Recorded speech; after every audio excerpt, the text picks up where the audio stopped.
Chapter 1. Billy's Story. Family Life. My brother Tony is stupid, but he likes good music. I listen to his records before school when he and my dad are out on the picket line. My grandmother, we call her Nan, likes the music too. I play the music and she sits in bed and sings. Sometimes we dance around the room. She's nearly 80 and she can't walk far.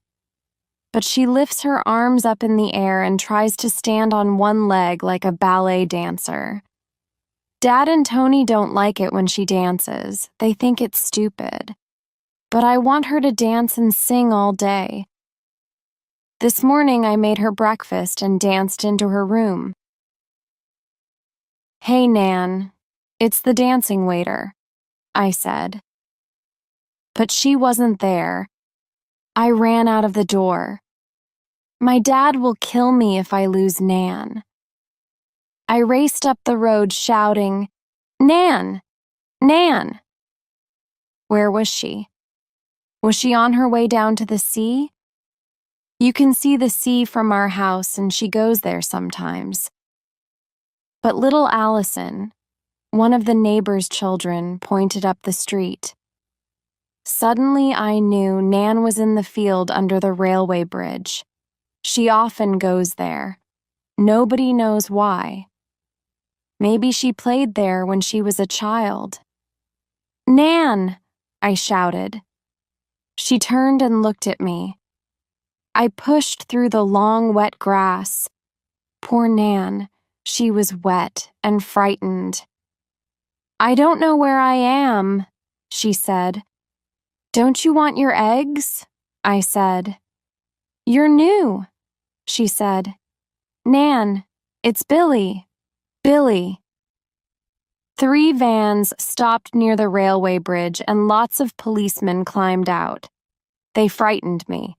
Nan looked at them. "What are they?" she said. "Police, Nan. It's the police." "I hate them," she shouted. She waved her arms at them. Some of them looked at us, but they didn't come down.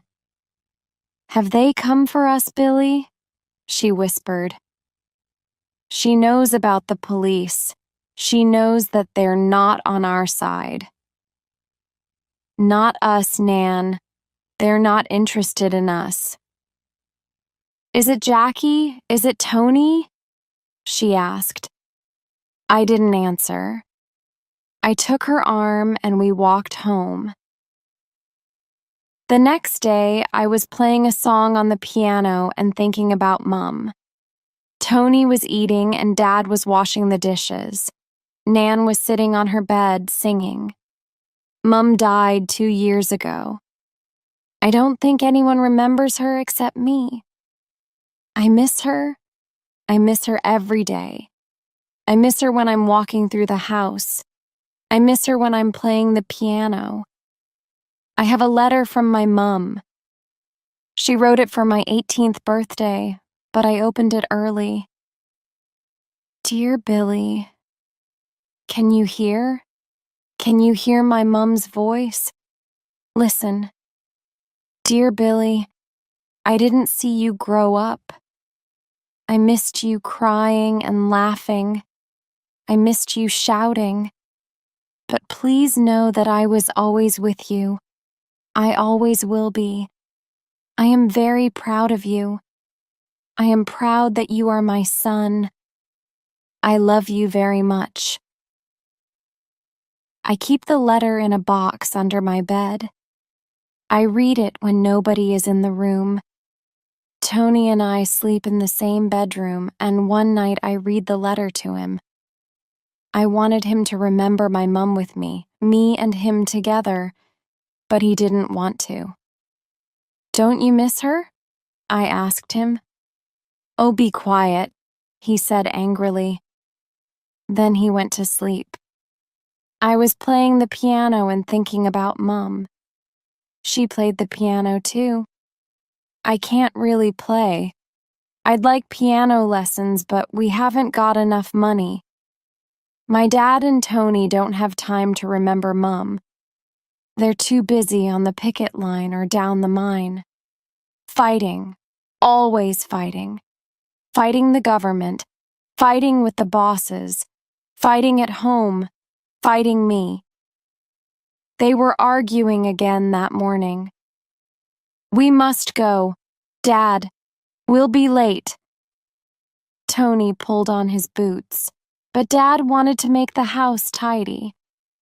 He doesn't like leaving Nan alone in the house.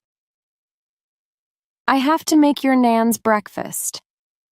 Billy can do it. It's time to go. Wait a minute, Dad said, and went outside. He came back in with some coal. We haven't got much coal now, he said. The strike will end soon, Tony said. We'll be back down the mine next month. No, we won't, Dad said. Tony looked angrily at him. You don't want to go on the picket line, do you? He said. You want to stay in bed. Tony, Dad began. TM not waiting for you, Tony said, and walked to the door. Tony! Tony, wait for me, Dad shouted. But Tony was gone. Dad didn't follow him. He stood and looked at the door. I played another song on the piano. Be quiet, Billy, he shouted at me suddenly. Mum didn't mind, I said. He came up behind me and closed the piano suddenly. He nearly broke my fingers. Then he ran out of the door after Tony. I'll see you later at the club, he said on the way out. Oh no, I thought. Today I'm boxing. I hate it when he watches me. Listen, I boxed. My dad boxed. You box. That's my dad. I box because he and his father boxed. Every Saturday morning I put the gloves around my neck and go to the club. Then I try to break someone's head. Boxing is okay, but I have my own ideas about it and they don't like that. They think boxing is about hitting people hard. They think it's about your hands, but it's not. It's about your feet. Don't move! George, my boxing teacher, shouts. Hit him, stop moving, stop and fight. He doesn't understand. The other person gets tired if I dance round them. Then I can hit them. But George can't wait. Nobody can wait.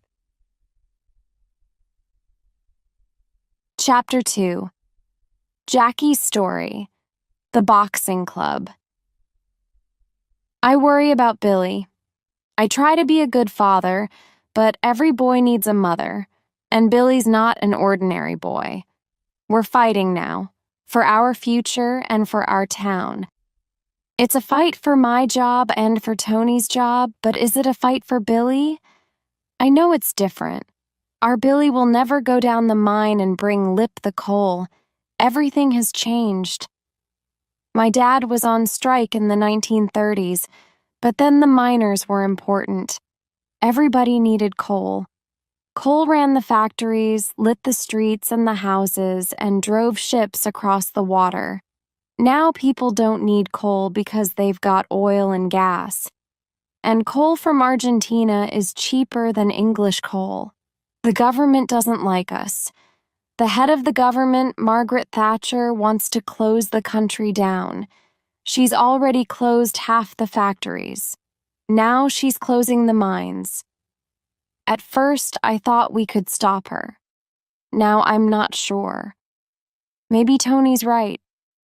Maybe I'm old and soft. I've lost almost everything. My lovely wife Sarah is dead. I've only got the boys and the strike. Life is hard.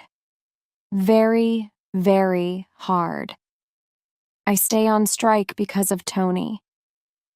What will he do if the mines close? You can't be a miner without a mine.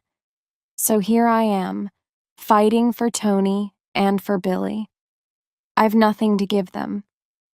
No job, no mother, no future. just me.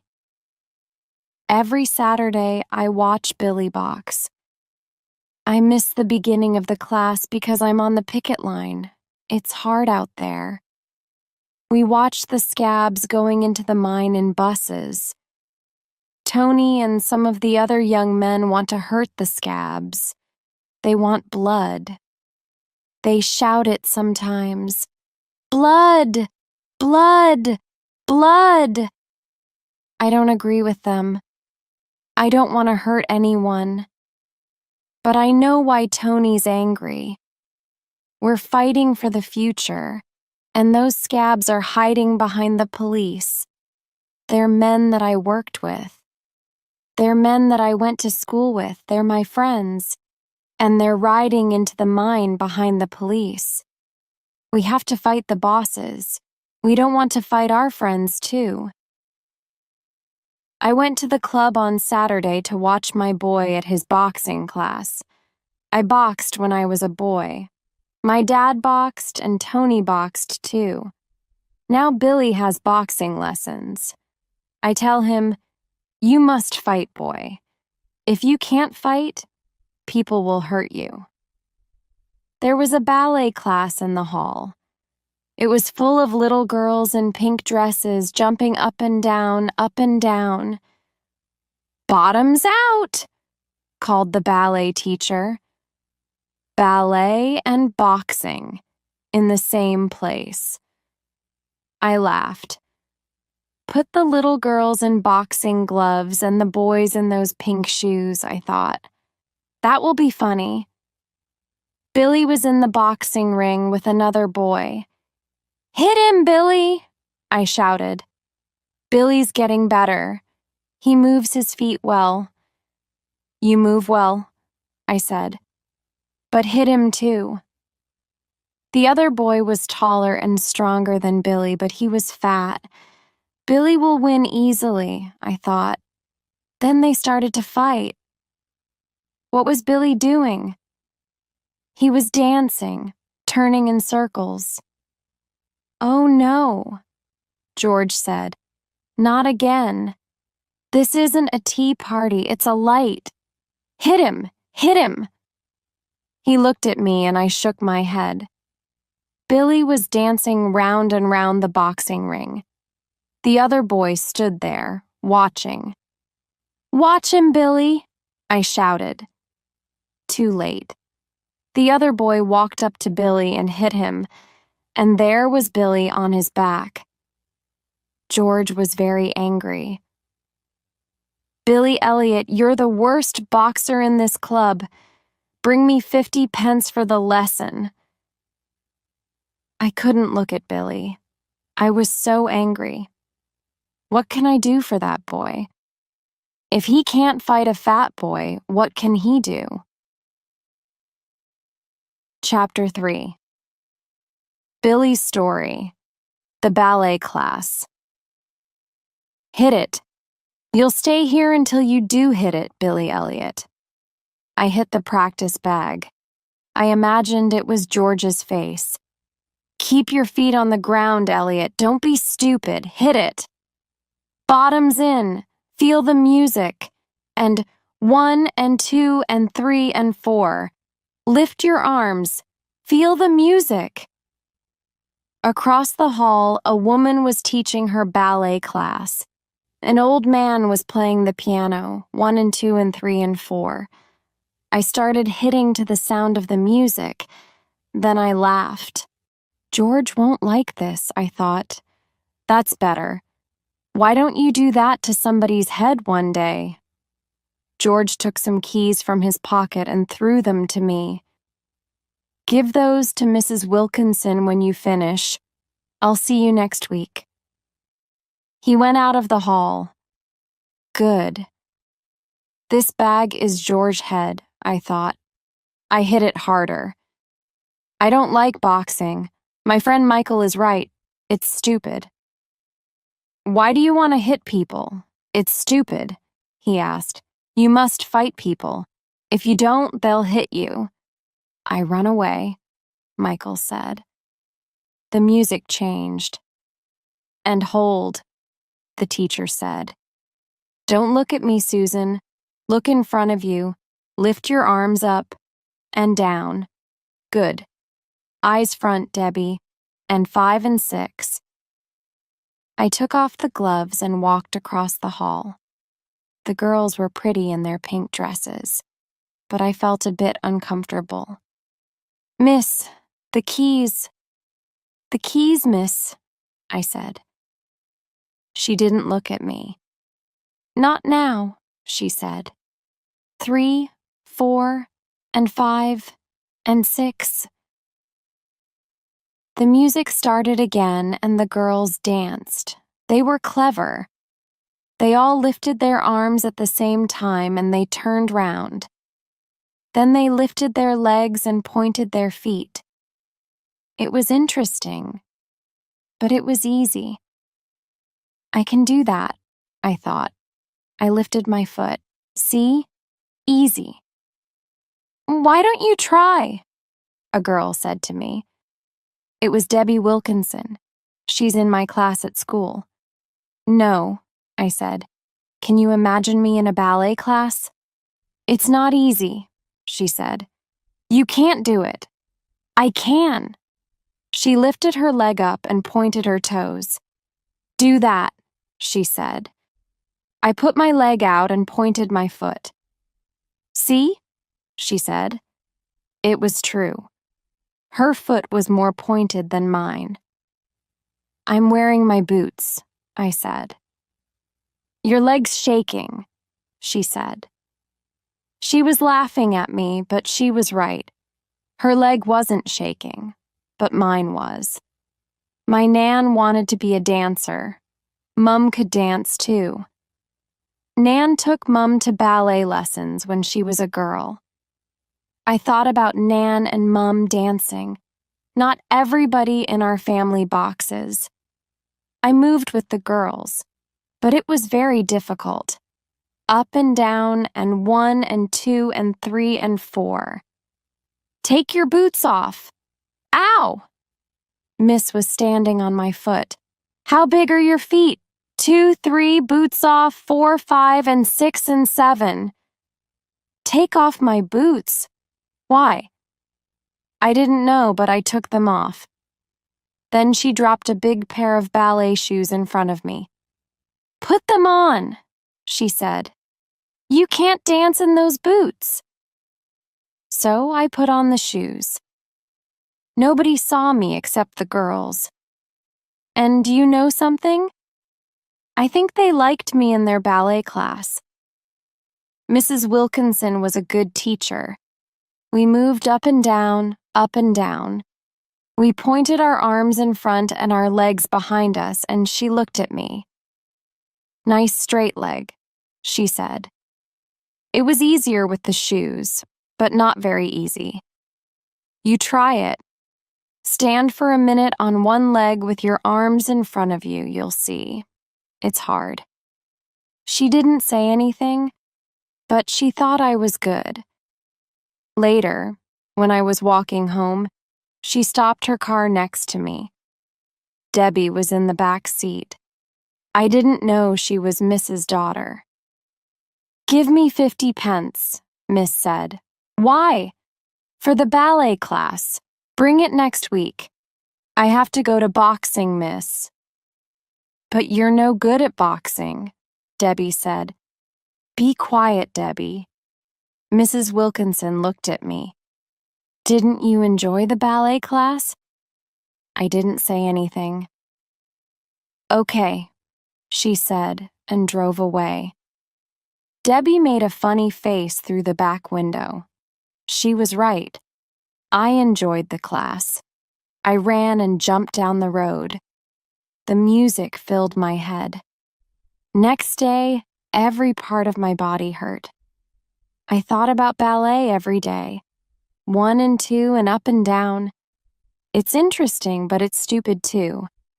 My dad and Tony will laugh at me. You can't dance in a coal mine. Not everyone thinks ballet is stupid. Some of the girls say I was brave. But then they told the boys, and the boys laughed at me.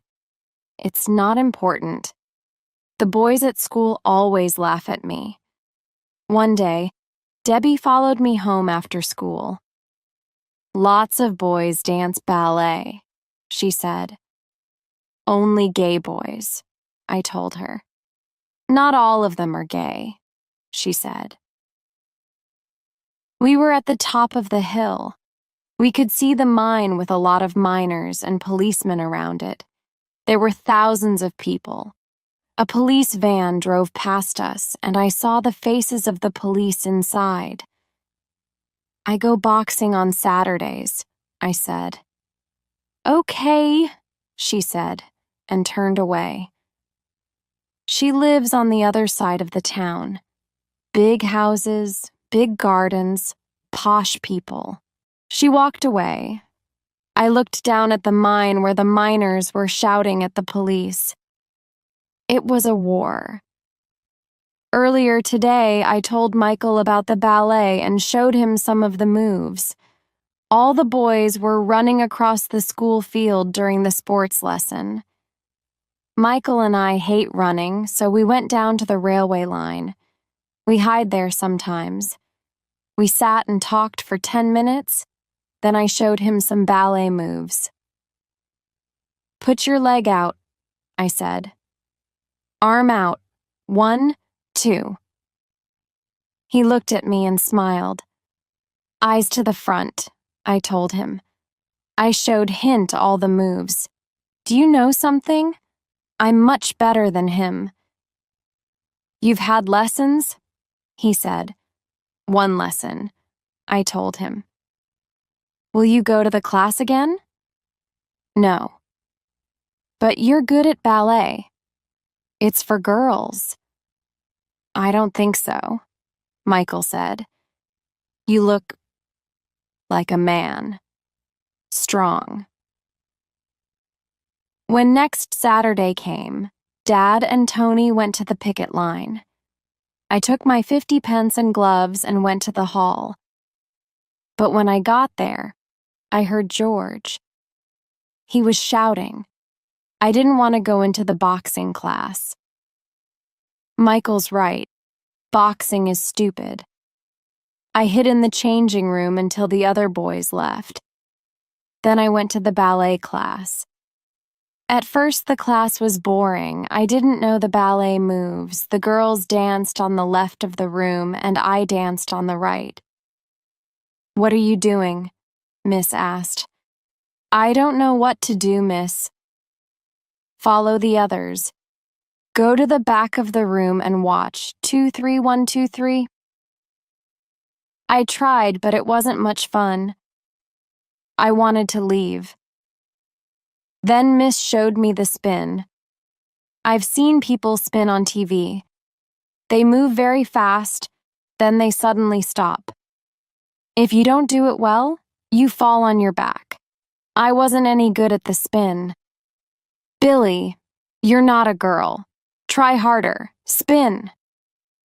I did, and I fell onto the floor. The girls looked at me, but they didn't laugh. People don't laugh in Mrs. class. Do it again at home, she said. Then we did some slower ballet moves. That was easier. At the end of the class, I was very tired, but I felt good. I can do that spin, I thought. Debbie was waiting for me. The spin's hard, she said. She practiced it in front of me. I'm faster than you, I told her. You can't do it, she laughed. I stood up. I did a slow spin first, and it was good. But when I turned faster, I fell again. Mrs. Wilkinson walked across the room to us. Go away, she said to Debbie. Debbie walked away, and Miss looked down at me. Are you going to come to the class next week? I don't know. I feel stupid, I said. Then give me your ballet shoes. I stopped. I didn't like ballet much. But that spin, I wanted to do it. No, it's okay. I said. Good, she said. She walked away. She didn't say goodbye. I danced through the streets to my home. Ballet was different and exciting. Then suddenly, I was in the kitchen with the ballet shoes in my hand and the boxing gloves around my neck. What am I doing? I thought. Dad will kill me if he sees these shoes. Nan was waiting for me. Oh, ballet shoes, she said. I was a dancer. Don't tell anybody, Nan, I said. Then I ran upstairs and hid the shoes. Chapter 4. Jackie's Story, The Miners' Strike. Something strange is happening. Billy is my son and I love him. But he's different from other boys and he does strange things. When he was 10, he sat in a box all day. Then it was football. He wasn't very good at the game, but he practiced all the time. Now he's spinning round in circles, in the kitchen, in the hall, in his bedroom. He holds out his arms and he spins and he falls on the floor. Then he starts again. What are you doing? Tony asked him. I'm practicing a spin. It's a boxing move, he said. I've never seen that boxing move before. Stop it, I shouted at him, but he didn't. Every day he stood with his arms out and tried again. Then one day I came home from the shop and he was outside the house. He was looking at the wall, arms out. Then he spun round 2 or 3 times. He went really fast. Yes, yes, yes, I did it. I did it. He was very excited and I smiled. You did it, I said. He jumped. Dad, you frightened me. I didn't see you. Have you tried this move at the boxing club? No, not yet. I want to get it right every time. Did George teach you this spin, Billy? What does he think about it? George? No, he doesn't say anything. You'll surprise him next Saturday. Billy didn't say anything, but he looked at the ground. A few days later, he started to jump. High, big, long jumps with his hands over his head. What's he doing? Does he think he's a ballet dancer? Is that another boxing move? I asked. Yes. I don't understand. Is George teaching him these strange moves? When the fat boy knocked Billy down, I stopped going to the club. I have too many problems. I haven't got time to watch Billy at the boxing club. It's the 4th month of the strike and I haven't got any money. The strike won't end soon. And one day the mine will close down. Tony is angry. I understand why he's angry. But he's crazy too, and he's looking for a fight. I'm afraid that he's going to do something stupid. We were in the supermarket yesterday and we saw Gary Stewart. He had a bag full of food. Look at him, Tony said. Tony and Gary went to school together. They were friends before the strike. Be careful, I whispered. One day Tony will hit somebody and the police will throw him in prison. Are you okay, Scab? Called Tony. We knew Gary was a scab. Strikers can't buy big bags of food. Have you got enough food? What are you doing? We can't win this strike if our people cross the picket line. We won't win the strike, my friend, Gary said. I'm not your friend. Not now. You and the other scabs. You'll make us lose, Tony shouted.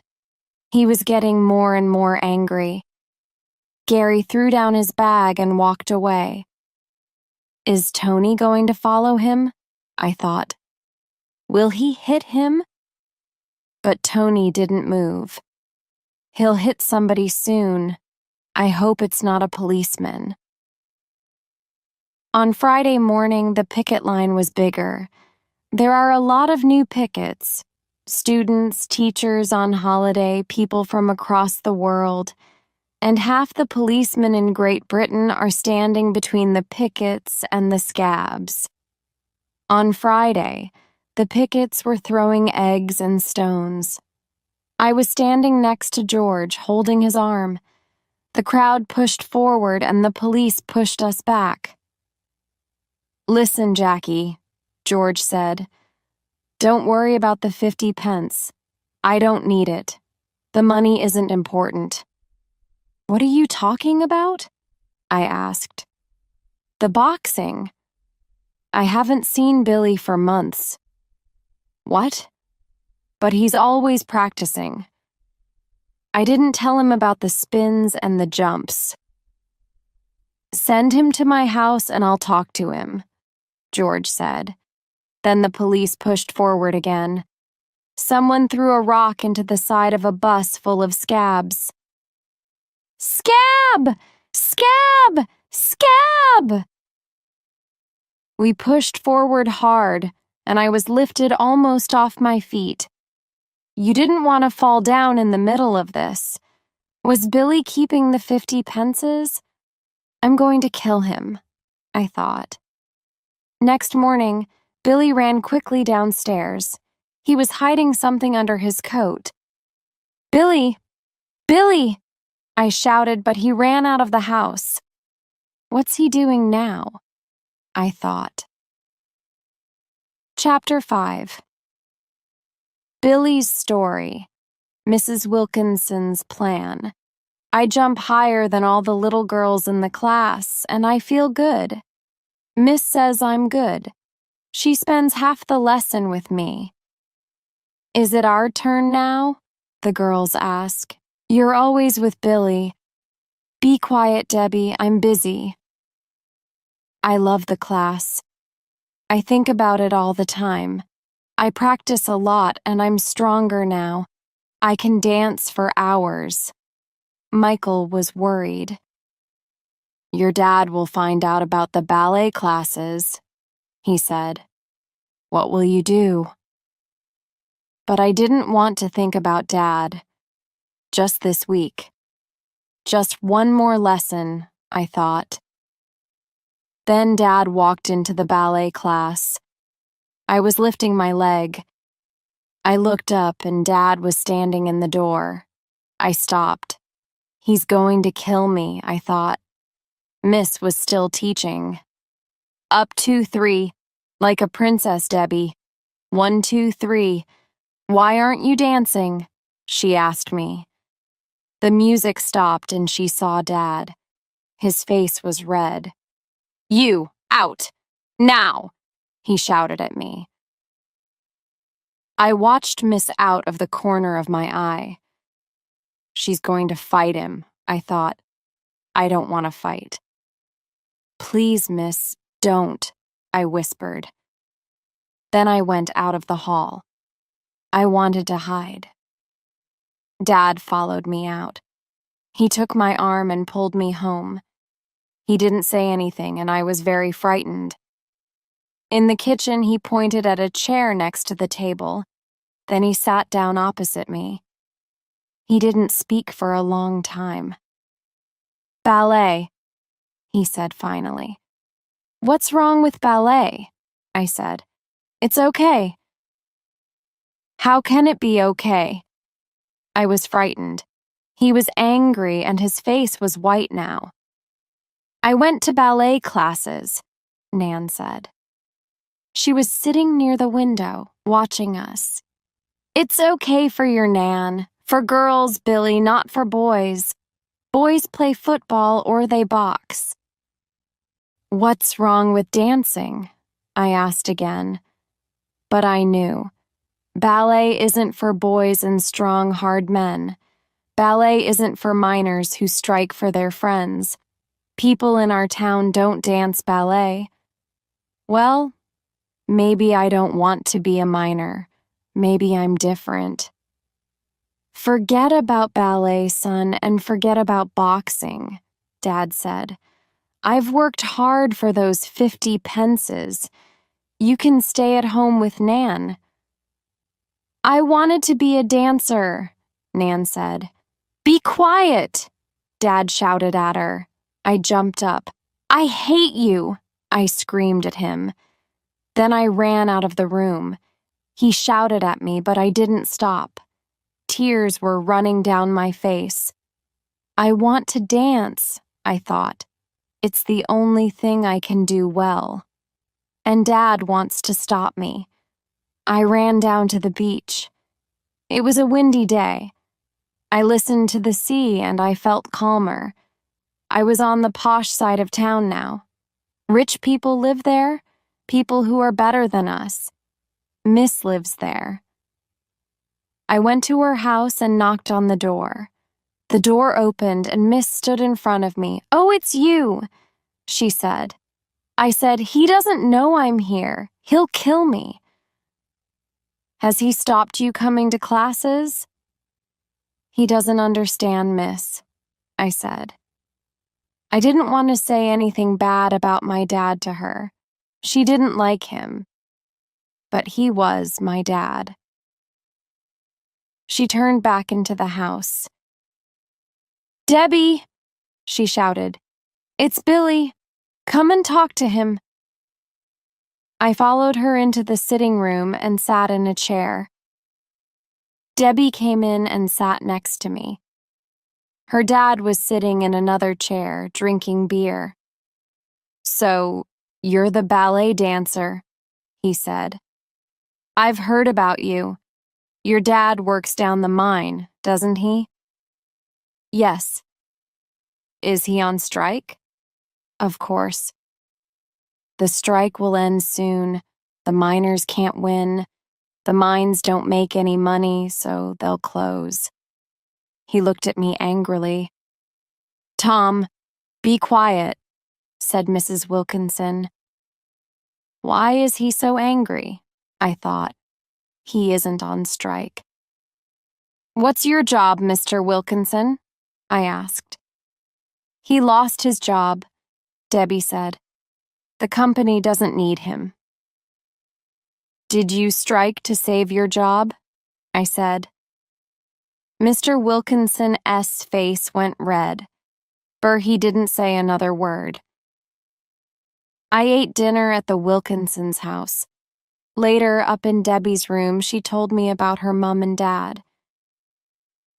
My dad drinks too much and he has girlfriends. He and Mom aren't happy, she said. Do you miss your mom? I didn't want to talk about my mom. I don't think about her a lot.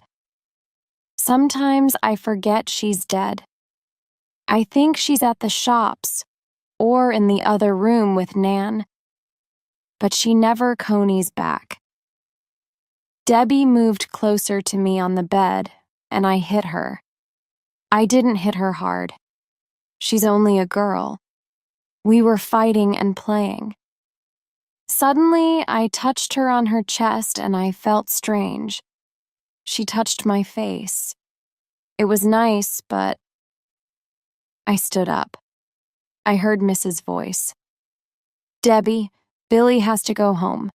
I'll take him in the car. She called up the stairs. I'll see you later, I said to Debbie. Bye, Billy. She sat on the bed and didn't look at me. Miss took me to the street next to my home, and we sat in the car. I was thinking about the auditions for the Royal Ballet School, she said. You're a bit old for the auditions, miss, I said. She laughed. Not me, Billy. You. There are auditions in Newcastle. Ballet school? Me? Ballet is only a game, isn't it? Can I do ballet as a job, miss? Of course you can. Dad won't let me, I told her. I'll talk to him. No! I almost jumped out of the seat. Miss, don't! She was quiet for a minute, then she spoke again. I'll teach you. I haven't got any money, and Dad wants me to box. I'm not doing it for the money. This is important, Billy. She spoke angrily. All right, keep your hair on, I said. She looked at me and we both laughed. Can I do this? I thought. Dance in secret? Be a ballet dancer? I'm a boy. I can do this, I thought. I can dance. I smiled at her and she smiled back at me. I'll see you on Monday, she said. 6 o'clock at the hall. I didn't say yes or no. I just opened the car door and got out. And bring something with you, she continued. Something that's important to you. It will give us ideas for the dance. What dance? Your audition dance. Stupid. I shut the car door and she drove away. What am I doing? I asked myself. Chapter 6, Michael's story. My best friend, Billy. Somebody knocked at the door and I looked out of the bedroom window. I was wearing a purple dress, my mum's red shoes, and my sister's jacket. I won't go to the door, I thought. Then I saw Billy standing outside. He can't say anything. He's a ballet dancer. I ran downstairs and opened the door. Billy pushed me inside. Somebody will see you, he said. What are you doing? Nothing, I said. Whose dress is that? My sister's. Are you coming upstairs? He followed me up to my mum's bedroom. Did your sister give that dress to you? Billy asked. She doesn't know. It's okay. It's only a bit of fun. You dance around in a ballet dress and I wear my sister's clothes. I don't wear a ballet dress, I wear my sports clothes. I dance, but I'm not gay. I wear my sister's clothes, but I'm not gay, I said. I don't think I'm gay. I like wearing my sister's clothes. It's fun, nothing more. But I like Billy. I like to watch him dance. Am I gay? I started to put on my mum's lipstick. What are you doing now? Billy asked. Playing. I smiled at him in the mirror, and he smiled back at me. Come here, you. I jumped up and pushed him onto the bed. I put some lipstick on him. He looked good. He has nice lips. Billy stood up, looked in the mirror and kissed it. There was the shape of his lips on the glass. Girls' and boys' lips are the same shape, I told him. I looked at the kiss. I wanted to kiss it. Will we get into trouble? Billy asked. No. My dad wears women's clothes all the time. Well, not all the time. But he wears my mum's clothes when the house is empty. Billy looked at himself in the mirror. Michael, he said, in 2 weeks I'm going to an audition for ballet school in Newcastle. Ballet school in Newcastle? The school's in London, Billy said. Can't you be a ballet dancer here? Don't be stupid. When he started the ballet class, Billy asked me, Why don't you dance too? No, I said. The other boys at school will laugh at us. Billy wasn't frightened of a fight, but I am. I want to be the same as the other boys, but I'm not. My dad says, be proud that you're different. But up here in Everington, it's hard to be different. The other boys and girls hate you. But Billy's a good friend, and he's different too. And now he wants to be a ballet dancer in London. What does your dad say? I asked. He doesn't know. Are you going to tell him? No, he'll be angry. I went to the cupboard and looked at the dresses. I didn't look at Billy. I was unhappy. I didn't want him to leave me. Who will I talk to when Billy goes away? I think Billy understood. I'll show you, he said.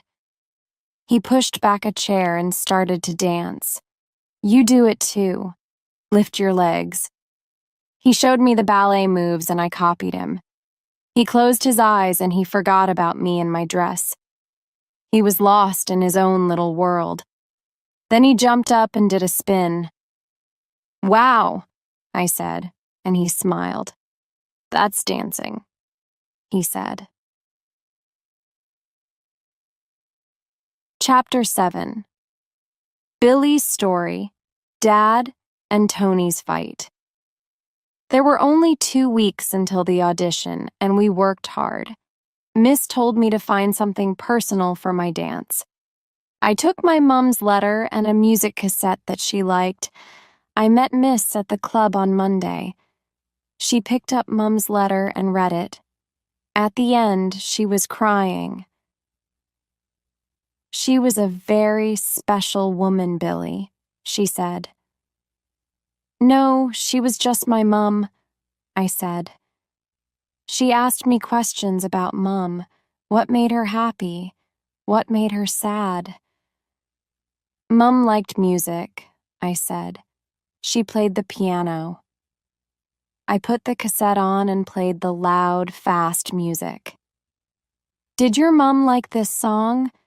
Miss asked. Then this is the music for our dance. We had fun. We jumped and ran round in circles. We were laughing and playing and dancing. Dance for your mum, Billy, Miss said. At the end, do the biggest, fastest, highest spin. Imagine that she's watching you. Miss is clever. It worked.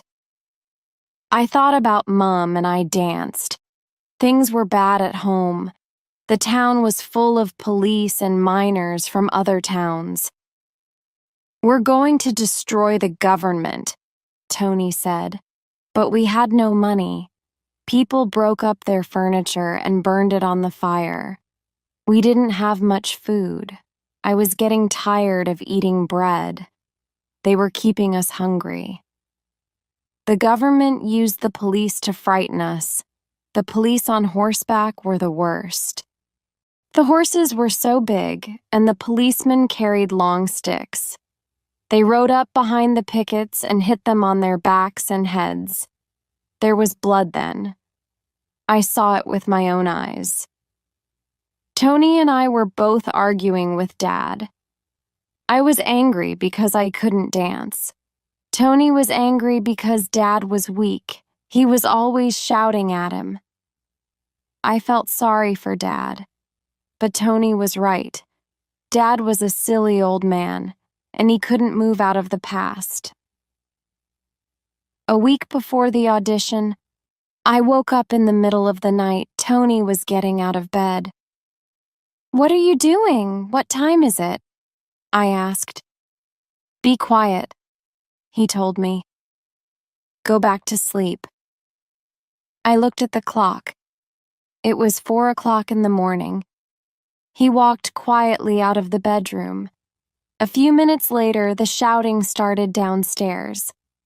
I got up to have a look. Dad was standing in front of the back door. Tony was in front of him, white as a sheet. He had a big hammer in his hand. Get out of my way. Open the door, Tony said. He was very angry. Put the hammer down. Get out of my way. Tony suddenly ran up to Dad and waved the hammer. Is he going to hit him? I thought.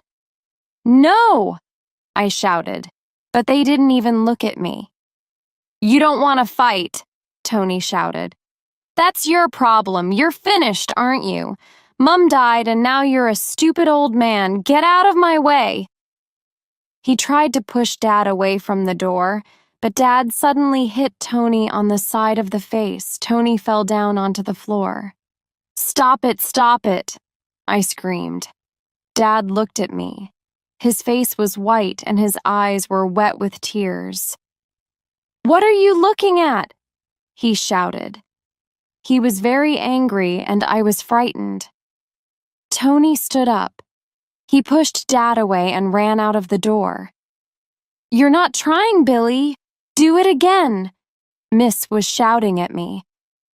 I was dancing but thinking about Dad and Tony. "I can't." "Do it again. Do it again now." Her face was close to mine. "No." "What?" She stepped back. "What did you say?" "No," I said again. I hated her because she was shouting at me. I ran into the changing room. She thought ballet was so important, but it wasn't. I thought about the fight again. That hammer. Tony almost hit my dad with a hammer. And Dad hitting Tony in the face. I wanted my mum. She could stop Dad and Tony fighting, I thought. When she died, everything went wrong. The door to the changing room opened. "Billy, I know you're here," Miss said. "I'm sorry." "Sorry," she says. "What good is that?" "I'm finished with her. I jumped out at her. It's okay for you. You're not going to the audition." "I know," she said. She looked frightened. I was bigger than her. "You don't know anything," I said. "You want me to dance. Why?" "Because people think you're a good teacher. You don't have a real dancing school, just a group of children in this old hall. You shout at me because your life's no good." She hit me hard across the face. It hurt, and I was surprised. I put my hand up to my face. Then she held her arms out to me. "Billy, love," she said. I wanted to run out of the door, but I wanted to dance too. It was the best thing in my life. I couldn't leave. I started to cry. Miss took another step towards me, and I put my head on her shoulder. "I'm sorry, Billy," she said. I cried and cried for about 5 minutes. "Okay," she said. "Have you finished crying?" "Yes, miss." "Sorry," I said. She pushed up my head and dried my tears on my t-shirt. "Good boy," she said. "We'll start dancing again." "Do you know something?" she never asked. "Why are you crying?" Dancing was the one good thing in my life. I wasn't clever or popular at school, but I could dance. The audition was getting closer and I was nervous. What will I do if I get into ballet school? I thought. Dad will kill me. He won't give me permission to live in London. What's ballet school going to cost? But I won't get in, so Dad won't know about the audition. "I won't get in," I said to Miss. "Yes, you will, Billy Elliot. You'll be the best dancer at the audition." Who can I talk to? I thought. I miss my mum.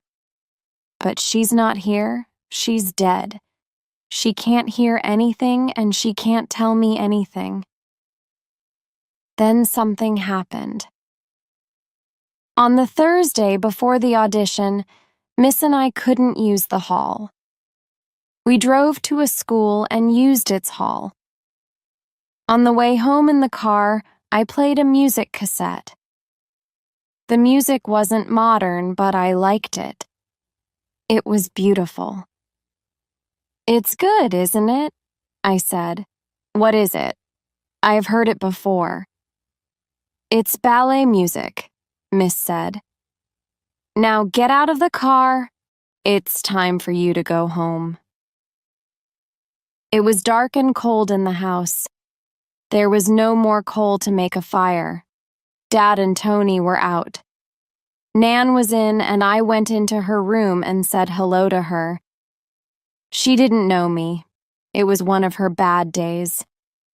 I went back into the kitchen and took some milk out of the fridge. "Hello, son." I turned around. It was Mum. She was drying a dish with a cloth. "What have I told you, Billy?" she said. "Don't drink out of the milk bottle." "Sorry, Mum," I said. I took a glass and poured some milk into it. Then I put the bottle on top of the fridge. "Put the bottle inside the fridge," she said. I picked up the bottle and opened the fridge door. Then I thought, that was Mum. She was here. The dish and the cloth were on the table. I touched them and they were warm. Her hands touched them, I thought. I wasn't frightened. The door opened and Nan came in. She walked to the cupboard. "It's in here," she said. "What is, Nan?" "The record." She took a record out of the cupboard. She went into the sitting room and put the record on the record player. "Listen," she said. The music started. It's the same music, I thought. The music from Mrs. Carr. That's why I knew it. It was one of Mum's old records. "Did you see her too, Nan?" I asked. But Nan was dancing around the room. I held her arms and we did some ballet moves together. She was slow, but she was good. Then the door opened quickly. Tony was standing there with Dad behind him. "You're using my record player," Tony said. "It's not yours, it's Mum's," I shouted. Tony went to the record player and turned it off. "Be careful," Dad shouted at Tony. "Don't break the record." He took it away from Tony and cleaned it carefully. Then he turned to me. "Who told you to play this?" "Sorry," I whispered. Dad walked out of the room and shut the door noisily. Dad and Tony are always making a noise in the house. I hate it, but it wasn't important. You see, now I understood. Mooney wanted me to dance in the audition. It wasn't a stupid dream. Maybe I will get into the ballet school, I thought. The audition was on Saturday at 10:30. I wanted to succeed, for me and for Mum. On Friday, I went for the final practice and I danced perfectly. Nobody can stop me, I thought. Then the trouble started. Chapter 8. Tony's Story. Trouble with the police. It was me. I attacked the police horse. Some of the police are very unkind. One policeman is really bad. His horse kicks us when we're on the picket line. He doesn't stop it. So we decided to fight him. It was Friday afternoon and I was in the town center with my friends. There was a small crowd of people around the policeman and his horse. I had some petrol in a bottle and I threw it on the horse's tail. Then I lit a match. Whoomp! The horse was frightened and the policeman nearly fell off its back. Somebody hit the horse and it spun round. The policeman couldn't stop it. We were laughing and then we heard horses behind us. A lot more police arrived and we started to run. We ran up the street and met more policemen. They were waiting for us and they were very, very angry. My friend, Simon James, fell down, and the policemen hit him with their sticks.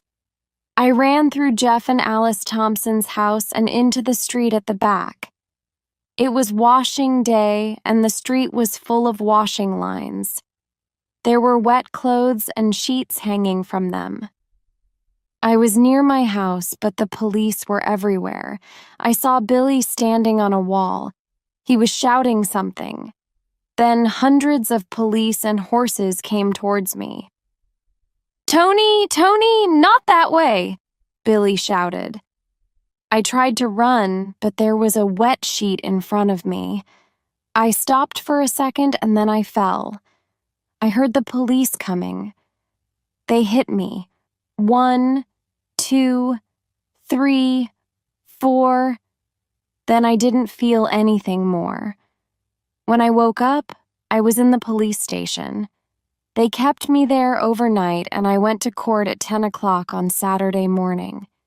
In the night, the police hit me again and I couldn't walk.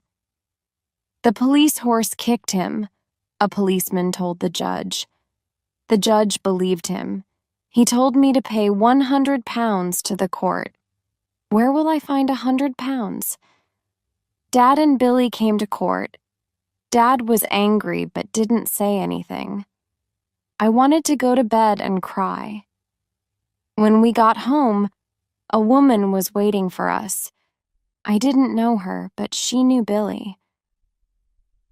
"Where were you, Billy?" she asked.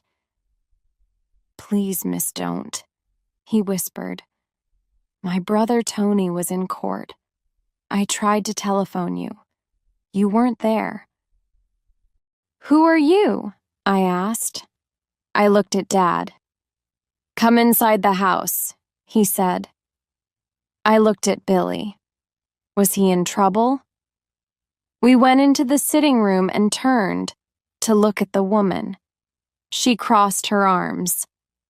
"I know this is difficult for you," she began, "but Billy missed an important audition today." "What?" I said. "Audition? For what?" "For the Royal Ballet School." Was she serious? The police hit me and the court wants 100 pounds. And she was angry because Billy missed an audition for the Royal Ballet School. "Are you joking?" I said. "I'm very serious." I looked at Billy. "Ballet?" I turned to the woman. "Do you know what's happening to us? And you're talking about ballet?" "You stupid woman. My brother isn't going to be a ballet dancer." I wanted to hit her. "I want to be a ballet dancer," Billy said. He was crying. I took hold of his arm. The woman tried to stop me. I pushed her away and put Billy on the table. "You want to dance? Okay, dance." "This is stupid," the woman said. "Oh, yes? I want to see you dance, Billy." "No, Billy," she said. "Don't." I turned to her. "You don't want him to dance, so go away and leave us. He's not going to dance again, and if you come near him, I'll hit you, understand?" "You stupid man," she said quietly.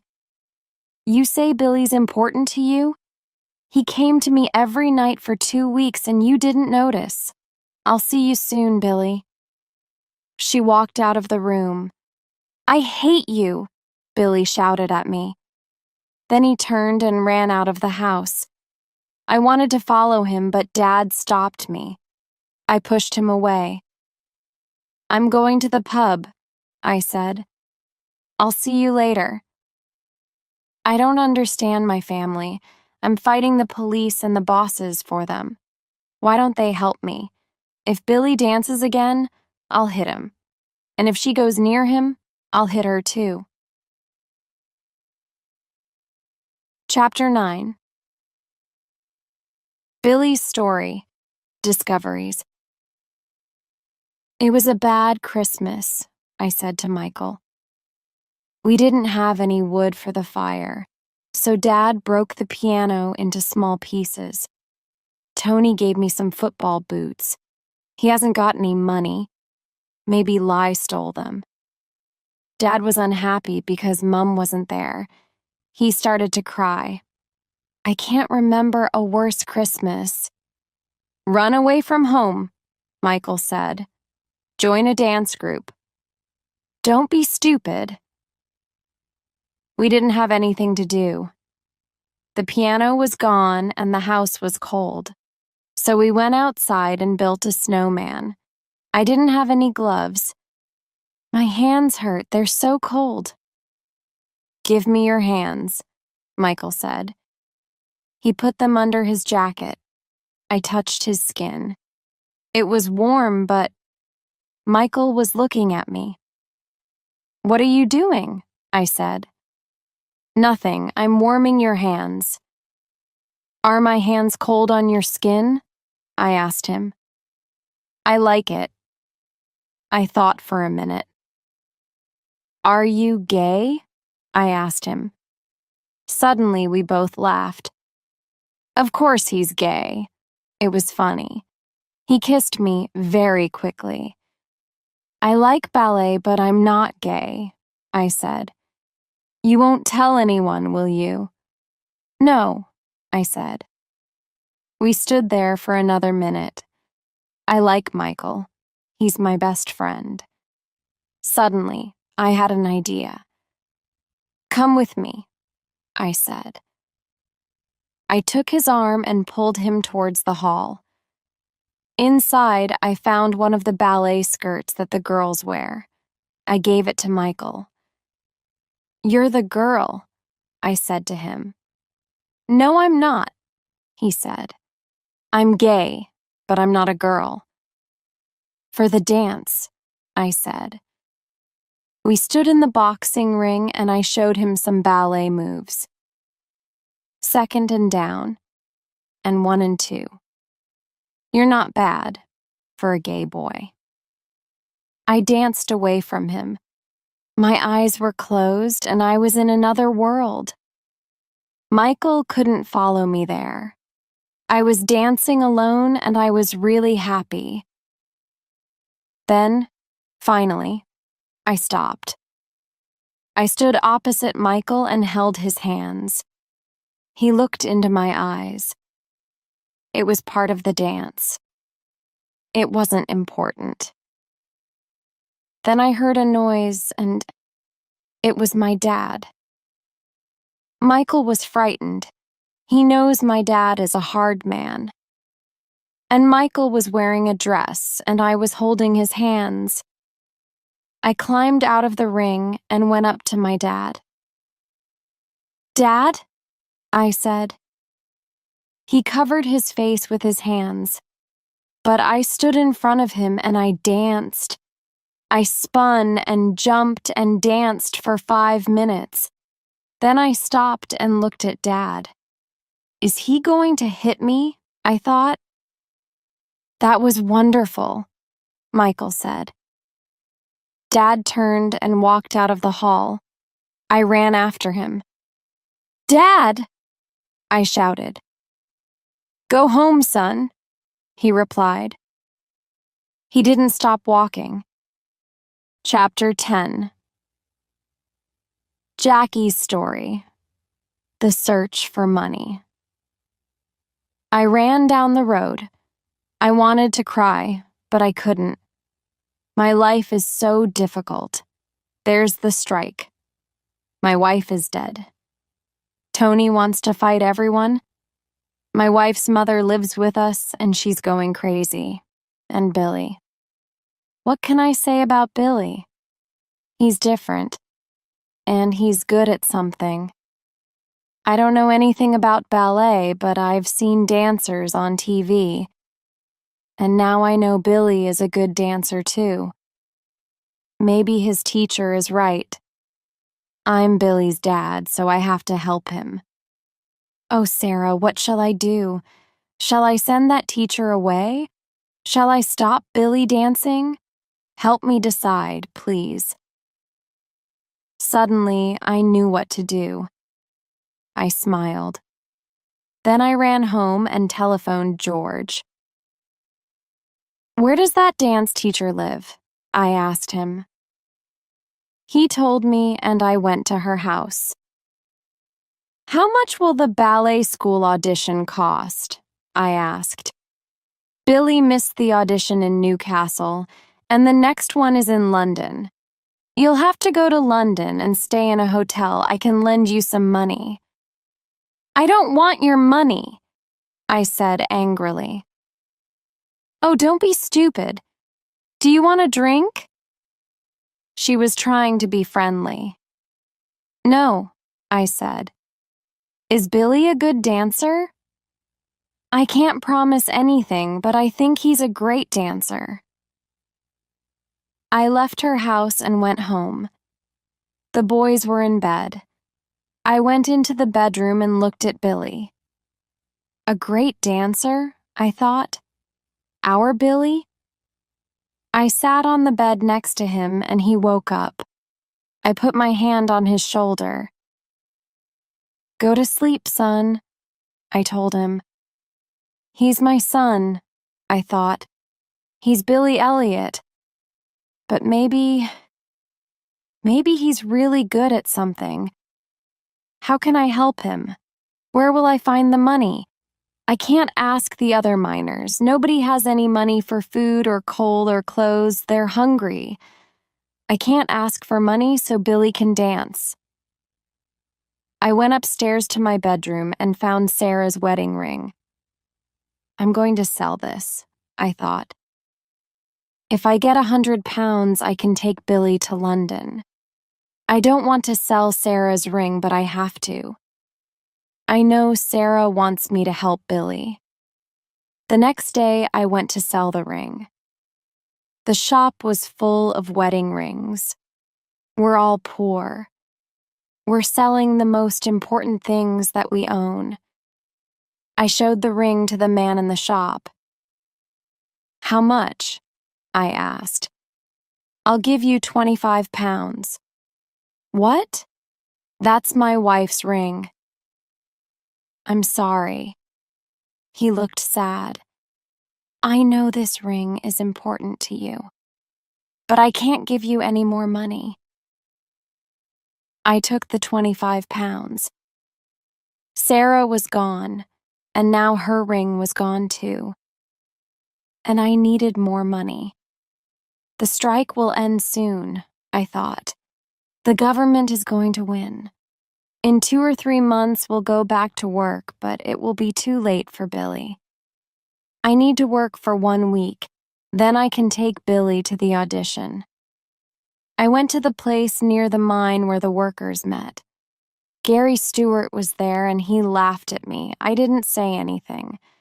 The bosses were rude to us when they put us on the bus.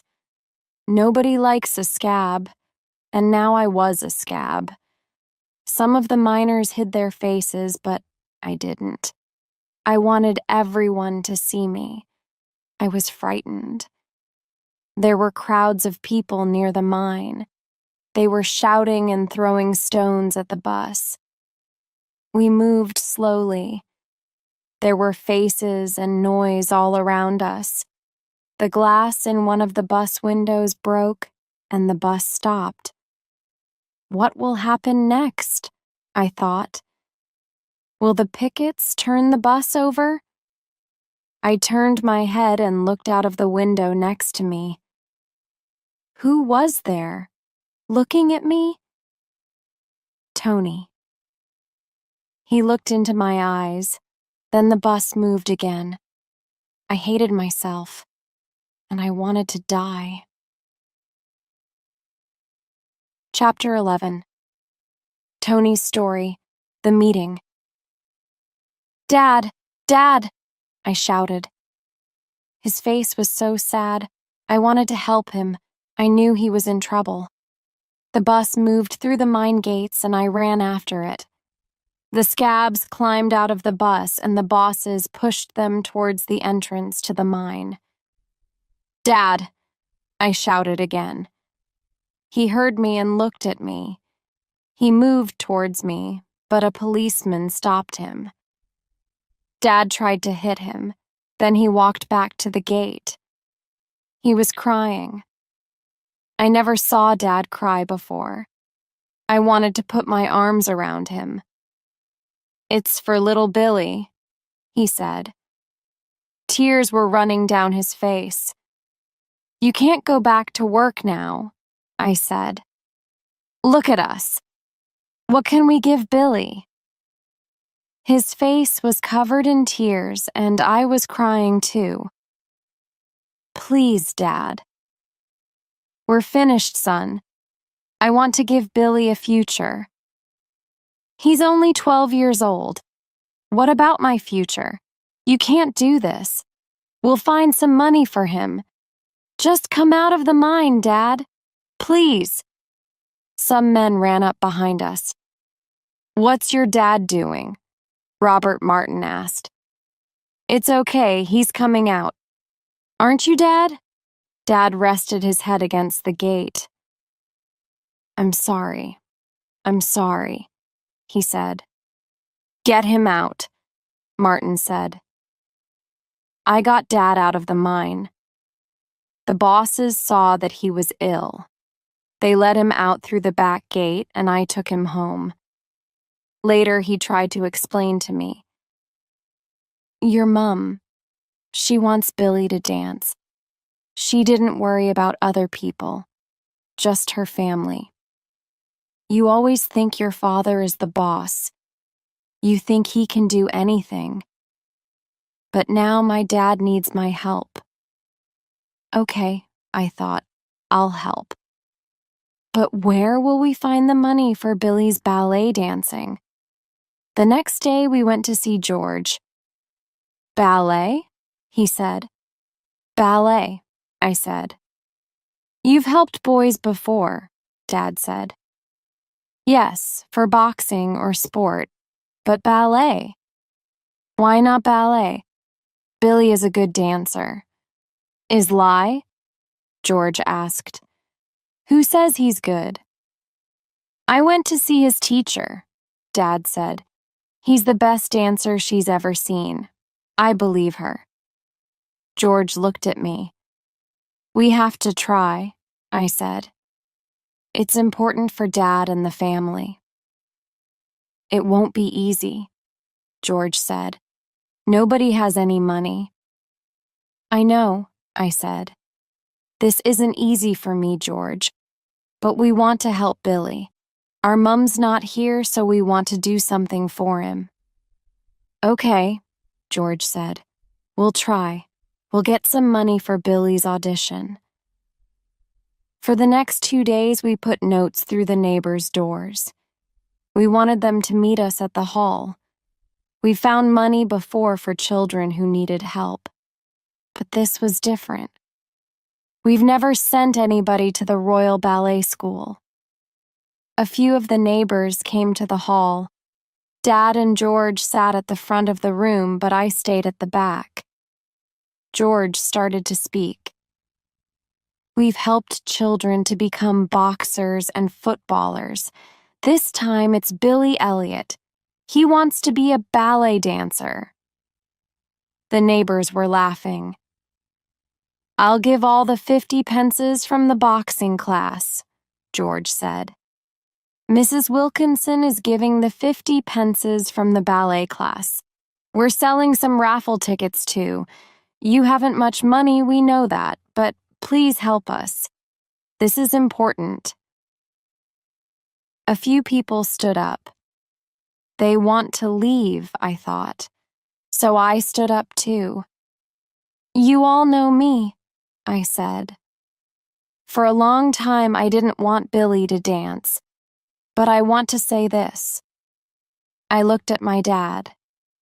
The miners' strike is about the future. My future, your children's future.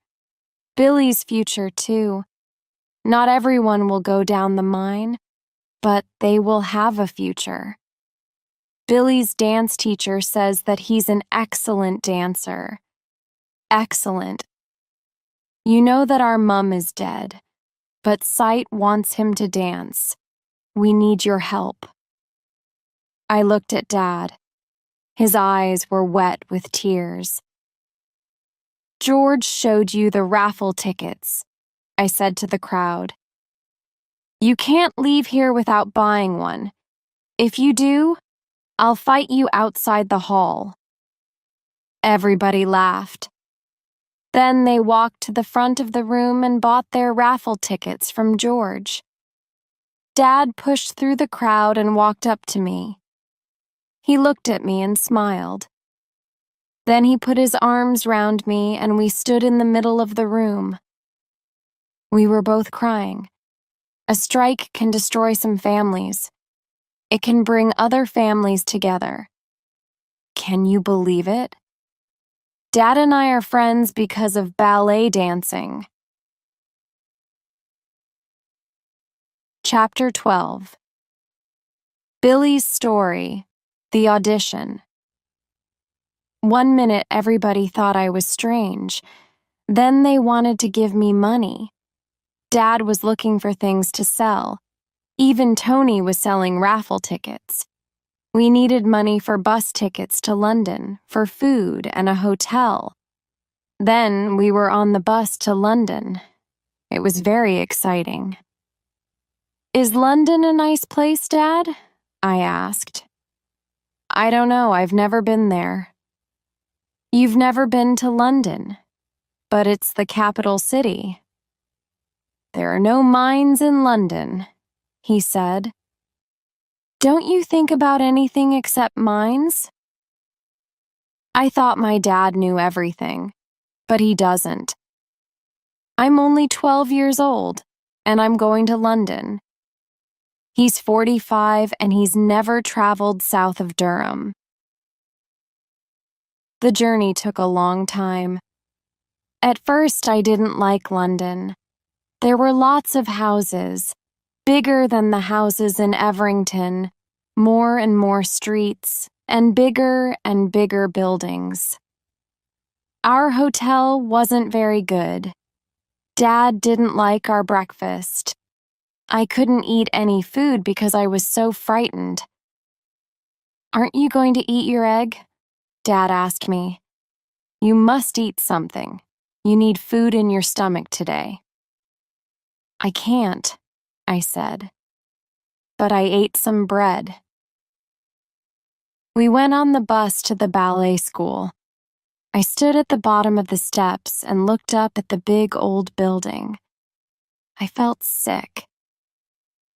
"Look at this place," Dad said. "You want to go here? How much money will it cost?" We walked up the steps into the school. Do you know something? I hated it. We've made a mistake, I thought. I want to dance.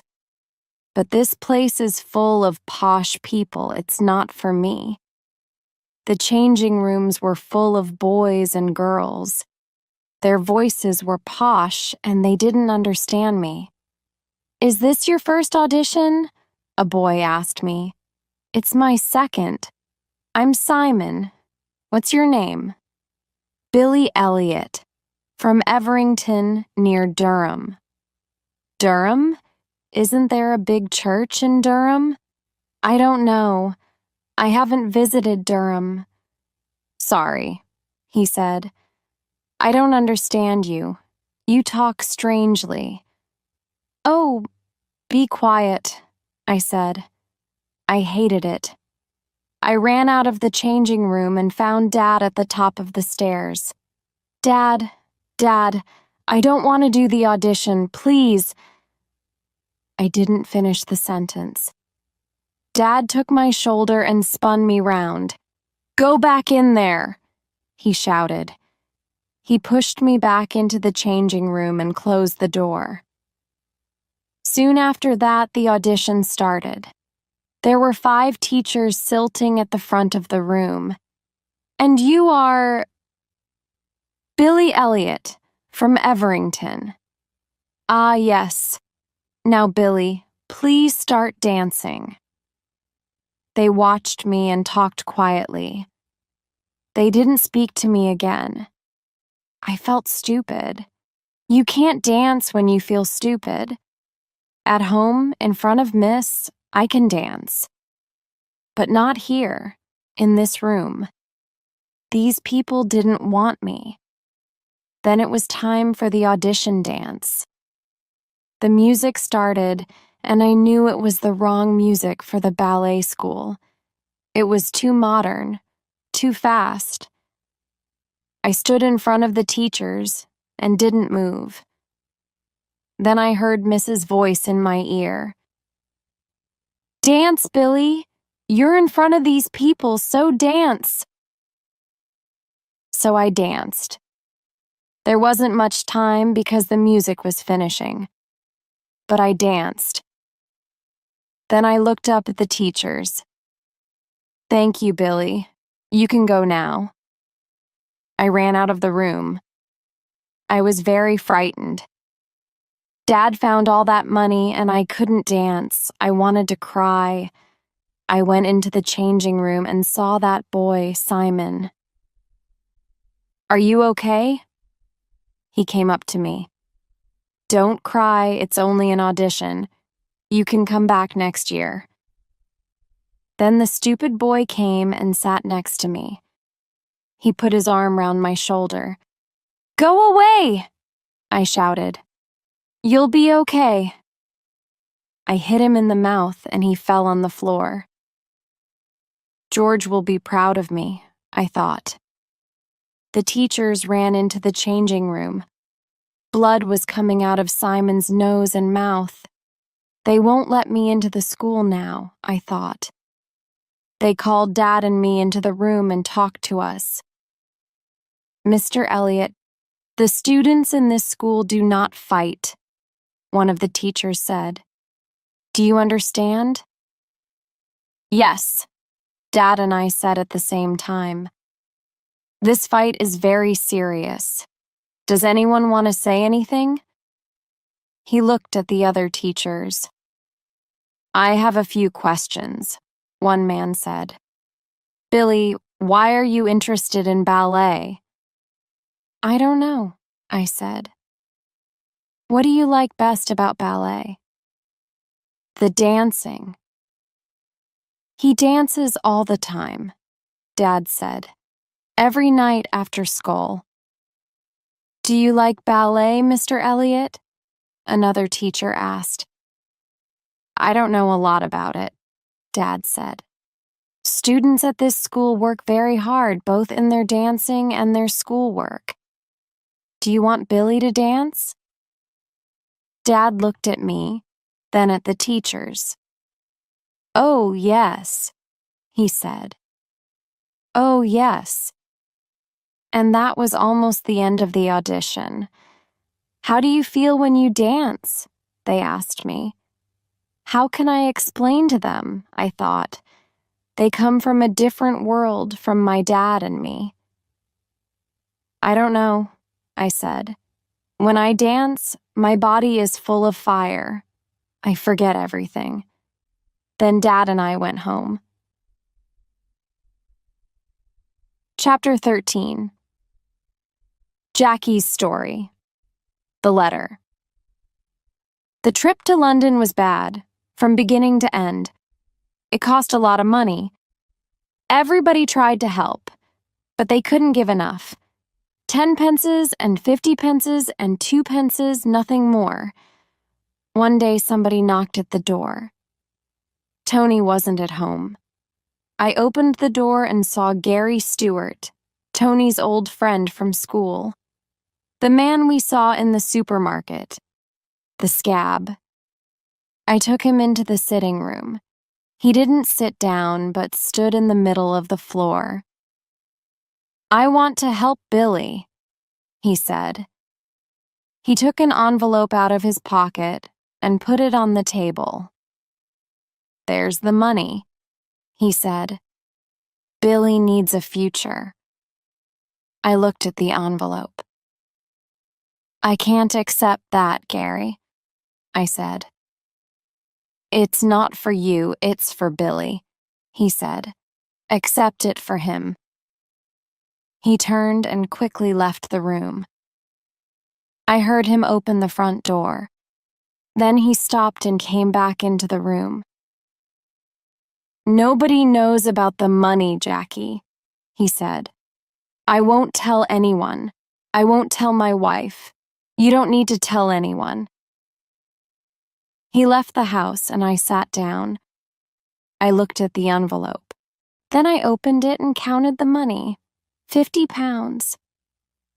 I can't hide this money from Tony, I thought. He won't want it.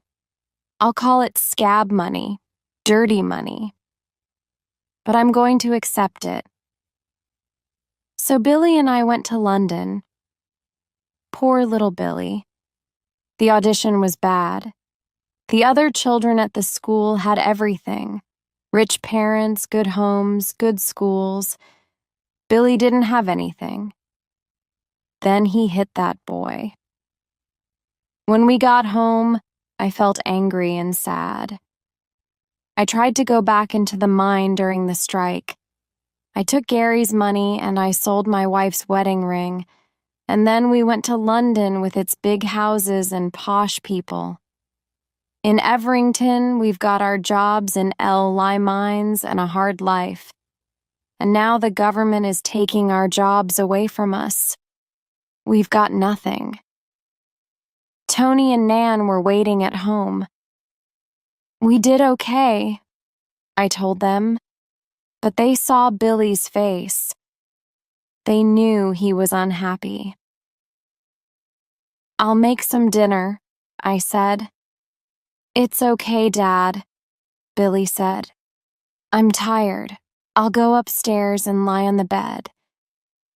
Later, I heard him. The sad little boy was crying. He can't win against all those posh people. That evening, I thought about Billy again. We're not going to slop, I thought. He'll try the audition again next year. If he wants to go to ballet school, then he will. I thought about the teachers at the audition. When Billy talked about dancing, they listened to him. His words were important. Maybe the teachers weren't bad people. When we left, one of them spoke to me. "Good luck with the strike, Mr. Elliot," he said. "I hope you win." Even in a posh ballet school, some people want to help us. It was a long time before we heard from the ballet school. We waited 1 week, then another week, and then the letter came. Nan took it from the postman. "Post!" she shouted. She knew the letter was from the ballet school. She gave it to me. "Open it now," said Tony. "I can't," I said. "It's Billy's letter. He'll open it when he gets back from school." I put the letter on the table, and it stayed there all day. I picked it up and put it down again. Later, Nan and Tony picked it up. Then our neighbors came into the kitchen and looked at the letter. George arrived to look at the letter. It was getting dirty, so Nan put it in her pocket. Then she forgot about it. "Where's the letter?" I shouted, and we searched the kitchen. Half an hour later, Nan found it. It was very dirty because she keeps bits of bread and butter in her pocket. Billy came home from school at 4 o'clock. Tony, Nan, and I were waiting for him. This was an important day for the family. The door opened and there was Billy. I looked at him and then at the letter. He walked to the table and picked it up. Nobody spoke. We were all uncomfortable. Then Billy went into Nan's room and closed the door. We heard Billy open the letter and take it out of the envelope. And then we heard nothing.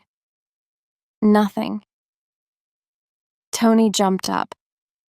I pushed in front of him and opened the bedroom door. Billy was sitting in the chair by Nan's bed.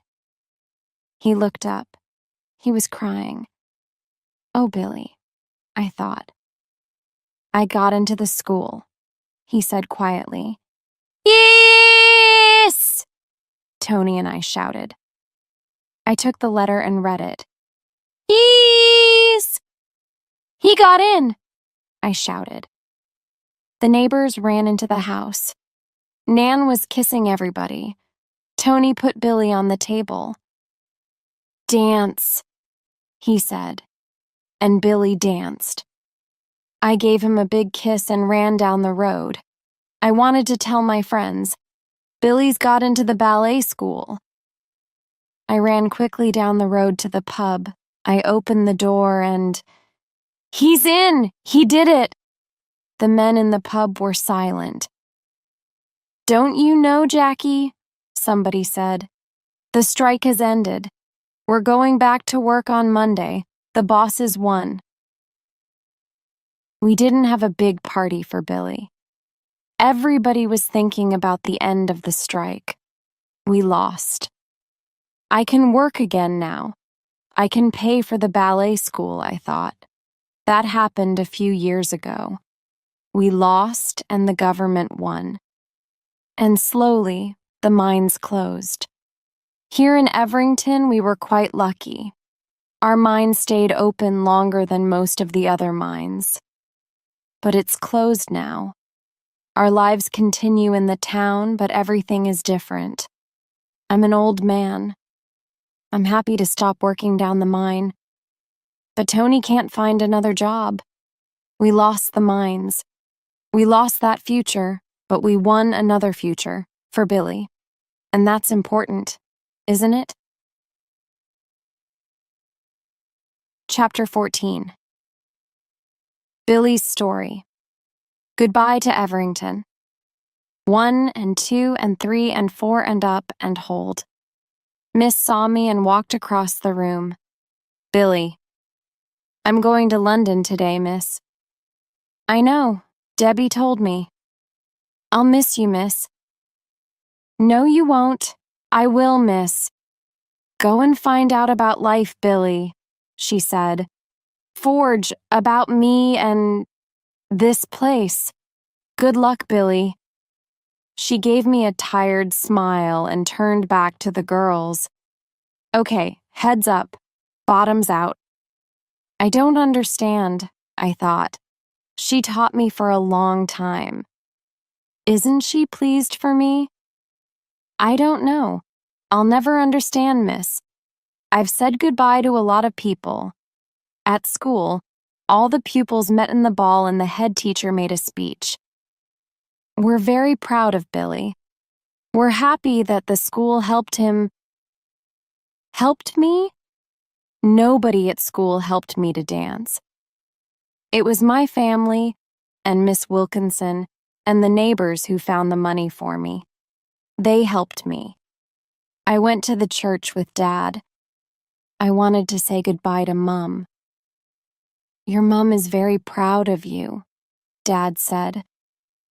I listened to her, and I changed my mind about the dancing. I thought about the time I saw Mum in the kitchen. Did Dad see her too? I asked her to help me, and then I knew that I was wrong. She wanted you to dance. She's still watching over you. She'll watch over Jan in London too. Maybe it was true. Maybe she's with me all the time. That's why I saw her. I'm still here, she was telling me. I'm frightened, Dad. I said, That's okay, son, Dad said. We're all frightened sometimes. You'll be okay. Now, the bus to London was waiting. I went home. Dad and Tony picked up my bags. Nan was sitting at the table watching me. How much does she understand? I asked myself. I don't know. I kissed her, and she put her arms round me. We'll miss the bus, Dad said. Nan put something in my hand. It was a 5-pound note. Nan, I said, you haven't got much money. It's her money, Dad said. She wants you to take it. I kissed her again, and she pushed me out of the door. We walked down the street, and I heard somebody call to me, "Hey, dancing boy!" It was Michael. I ran back to him. "We're going to miss the bus," Dad shouted. "I'll see you soon," I said to Michael. He didn't say anything. He just looked at me. I moved closer to him and kissed him. "Stop it," he said. "People will see. You're going away, but I live here." I laughed and went back to Dad. We ran to the bus. The driver jumped out and took my bag. I got on the bus and sat at the back. Dad and Tony stood in the street outside. Tony came close to the window. "What?" I said. "I'll miss you." He slid. He didn't want the bus passengers to hear him. "What?" I said again. "I can't hear you." The bus started to move. "I'll miss you," Tony shouted loudly. Everybody on the bus heard him and started to laugh. Tony laughed too. "I'll kill you," he shouted. The people on the bus were laughing. Dad was laughing and Tony was laughing and I was laughing. Then the bus went round the corner and they were gone. Chapter 15. Jackie's story, Billy Elliot, Dancer. I'm sitting in a big theater in London. Tony is here. He's wearing an old jacket and jeans. "I'm a minor," he says. "I want everyone to know. These theater seats cost more than £100, but we didn't pay any money. Outside, above the entrance to the theater, there is a big sign. It says, 'The Royal Ballet Company, Billy Elliot.' I speak to one of the workers in the theater. 'Please tell Billy Elliot that his family are here.' I always tell Billy that we're here. Tonight is very important. This is Billy's first time as the main dancer in the Royal Ballet Company. Mrs. Wilkinson was right about him." "Look," Tony whispers. He points at the man sitting next to him. The man is wearing a purple hat and lipstick. "What?" I asked. "Dad, it's Michael Caffrey, remember?" "Michael? Is that you? What are you doing here?"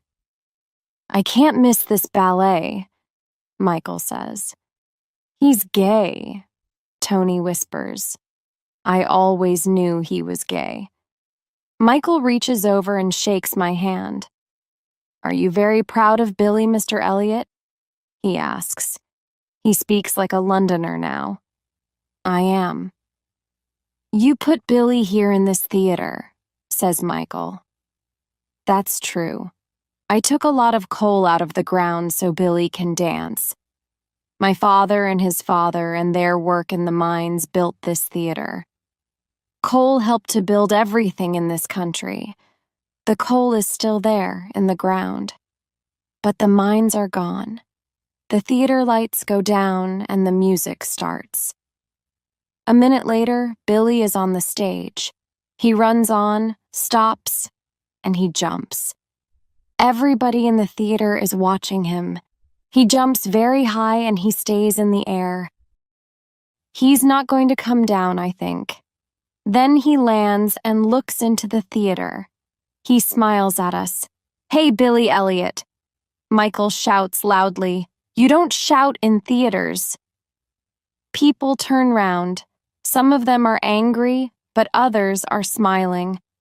"Good luck, our Billy," Tony shouts. He is standing up. Everyone is looking at him and smiling. I stand up too. "Billy! Billy Elliot! Our Billy!" I shout very loudly, and Billy smiles at us. Then he jumps again, just for Tony and me.